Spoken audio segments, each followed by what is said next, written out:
Did you know Purple Mash Library has its own built-in reading journal and data log? This can be used to monitor how often a child is reading and how many sessions in a week or a day they have read for. In a child's account, every time they read, it gets added to their journal. You can see how often they've read and for how long they've read by clicking on the journal symbol in the top corner of their page. Here you can see that they've read for a total of 19 sessions, they've read 11 different books, and over all those occasions, they've read for a total of 392 minutes. I can also click on the arrow at the bottom of this page to see exactly which books they've read and when that occasion was. You can see there's a section for parent and child comments and for teacher comments. This is for when a book has been read offline.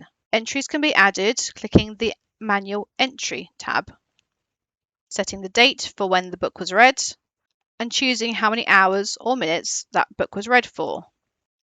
I can then find the title of the book or enter the ISBN if I know it. Once your book is selected, you can then add a comment. I'm logged in as the child, so it's giving me the option for child and parent comments. You can also add a signature and save it. This will now be one of the newest entries in that book. If the child reads to an adult in school, this can also be done. So I'm going to click on Journal, choose my child, and put Manual Entry. Then say they read for no hours and 5 minutes, and this is the book that they read. Add a comment, and as a teacher I can add a sticker as well. Click on Next and Create, and you can see it updates their journal for them. As a member of staff, you might want to see how much reading is being done across the school. You can do that by looking at the Data tab at the top.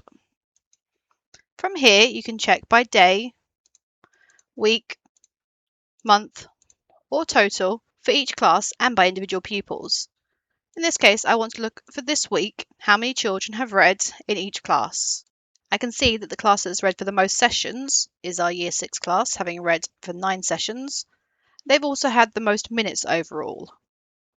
If I want to look at individual contributions, I can then click on the arrow alongside a class and see what their individual statistics are for number of sessions and number of minutes. All of this data includes both online and offline reading sessions.